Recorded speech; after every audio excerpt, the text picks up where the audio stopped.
Welcome back. मैं गौरव और आज आपको एक ऐसी स्टोरी बताने जा रहा हूँ जो तो कहानी तो बहुत छोटी है पर आपको सीख बहुत बड़ी देने वाली है। आइए बताता हूँ आपको वो स्टोरी। समंदर के पास एक घना जंगल था। उस घने जंगल में एक कौवा रहता था। उस कौवे ने एक दिन देखा कि समंदर के किनारे हंसों का झुंड आया हुआ है। आपको बता दूँ, वो जो कौवा था ना, वो कौवा बड़ा स्मार्ट था, होशियार था। वो कौवा उन हंसों के झुंड के पास जाता है और उन हंसों को कहता है कि मैं बहुत होशियार हूँ, मुझे बहुत कुछ आता है, मैं अलग अलग तरीके से उड़ सकता हूँ, अलग अलग तरीके से करतब दिखा सकता हूँ। क्या आप लोग दिखा सकते हो? मुझे और भी बहुत कुछ आता है। फिर उन हंसों में से एक बुज़ुर्ग यानी कि मैच्योर हंस सामने आता है और उस कौवे को कहता है कि वाह बेटे, बहुत अच्छी बात है कि तुम्हें इतनी कुछ तुम्हारे पास स्किल है, तुम अलग अलग तरीके से उड़ सकते हो, अलग अलग तरीके से करतब दिखा सकते हो।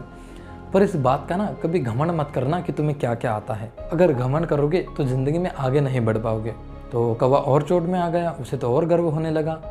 वो कौवा कहता है कि मैं नहीं मानता तुम्हारी बातों में, आओ कंपटीशन करते हैं, हंस बेहतर है या कौवा बेहतर है। हंसों का जो झुंड था, उन हंसों के झुंड में से दो युवा हंस सामने आते, जो यंगस्टर सामने आते।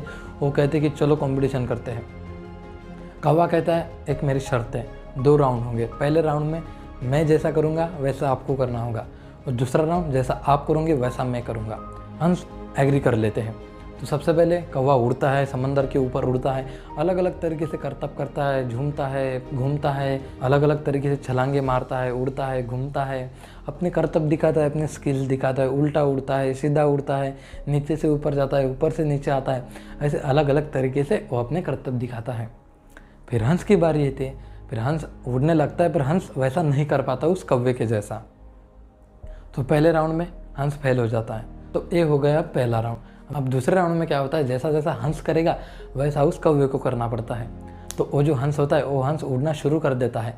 जैसे वो हंस उड़ना शुरू कर देता है तो हंस उड़े ही जाता है, ना अपने पर हिलाता है ना कुछ करता है। तो कौवा बोर हो गया था कि यार ये क्या है, तो सिर्फ ऐसा पर फैला के उड़ रहा है, ना कुछ कर रहा है, ना कुछ करतब दिखा रहा है। वो कौवा बोर हो गया था।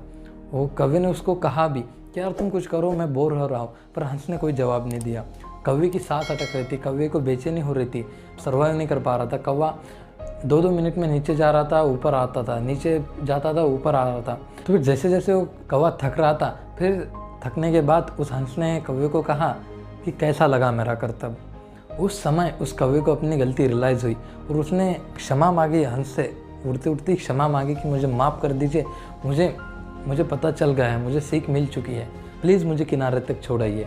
फिर उस हंस को उस कौवे की दया आती है। वो हंस उस कौवे को अपनी पीठ पर बिठाता है और उसे किनारे तक लेके आता है। वो कौवा उस हंस से क्षमा मांगता है, माफ़ी मांगता है कि मेरी गलती थी, मैं अपने घमंड में था कि मुझे सब कुछ आता है, मुझे बहुत कुछ आता है, पर मैं भूल चुका था। वो कौवा क्षमा मांगता है और कहता है मुझे बहुत कुछ आता है पर मुझे बहुत कुछ नहीं आता है। कहानी तो बहुत छोटी है पर हमें सीख बहुत बड़ी दे जाती है। एक कहानी हमें सिखा के जाती है, अगर आपके पास कोई स्किल है तो आपको उस स्किल पर घमंड नहीं करना चाहिए। आपको अपने आप पर कभी घमंड नहीं करना चाहिए। आपका जो घमंड है ना, आपका घमंड आपको तोड़ के रख सकता है। आपका घमंड आपको ज़िंदगी में कभी भी ग्रो नहीं करने देता। इंग्लिश में एक कहावत है ना, किल योर ईगो और your ego will kill you. Hindi में समझा तो आप अपने घमंड को तोड़ दीजिए या तो किसी दिन आपका घमंड ही आपको तोड़ देगा। मार्क माय वर्ड, अपने घमंड को तोड़ दीजिए या तो आपका घमंड आपको तोड़ देगा।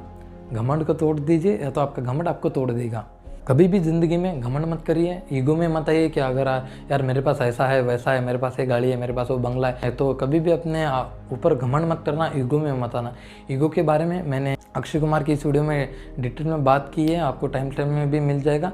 आई बटन में जाइए, आपको लिंक मिल जाएगी, उसमें मैंने ईगो को डिटेल में कवर किया है। हमारी ज़िंदगी में अक्सर होता क्या है ना, अगर हमें ज़रा सा भी सक्सेस आ जाता है तो हम घमंड में आ जाते हैं। ज़्यादातर मुझे स्टूडेंट देखते हैं, आप स्टूडेंट हो, अगर आपको ज़रा से भी ज़्यादा मार्क आ जाते हैं ना तो हम घमंड में आ जाते हैं कि यार मुझे तो उससे ज़्यादा मार्क्स मिले हैं, हाँ उसको कुछ नहीं आता, मैं ही विद्वान हूँ, मैं ही स्मार्ट हूँ, मैं ही क्लेवर हूँ, मैं ही इंटेलिजेंट हूँ। ऐसा कभी मत करिए। आपके 2 मार्क्स ज़्यादा आ गए तो आपका फ्यूचर नहीं डिसाइड कर सकते। आपके पास वो 2 मार्क्स ज़्यादा लाने की स्किल होगी, उसके पास और कोई स्किल होगी। कभी भी किसी चीज़ का घमंड मत करिएगा। एज अ स्टूडेंट आपको अपनी ज़िंदगी में कभी भी घमंड नहीं करना चाहिए। आपको न्यूट्रल रहना चाहिए, आपको बैलेंस व्यक्ति होना चाहिए, आपको बैलेंस लाइफ जीनी चाहिए। चाहे कितनी भी सक्सेस आपने क्यों ना हासिल कर लियो, पर प्लीज़ डाउन टू अर्थ रहिए। एक पंछी को भी मालूम होता है कि आसमान में बैठने की जगह नहीं, हमेशा डाउन टू अर्थ रहिए। आई होप आपको इस वीडियो से कुछ ना कुछ तो ज़रूर सीखने को मिला होगा। अगर आपको वीडियो अच्छा लगा है तो वीडियो को लाइक करके आप मुझे मोटिवेट कर सकते हैं। नीचे कमेंट सेक्शन में आप अपने विचार बताइए कि आपको वीडियो कैसा लगा, अच्छा लगा या बुरा लगा, और कौन से टॉपिक पर आप वीडियो देखना चाहते हैं ये भी कमेंट सेक्शन में बताइए। चैनल को अभी का भी सब्सक्राइब करिए। मैं मिलता हूँ आपको नेक्स्ट वीडियो में, तब तक के लिए स्टे एक्टिव, स्टे प्रोडक्टिव।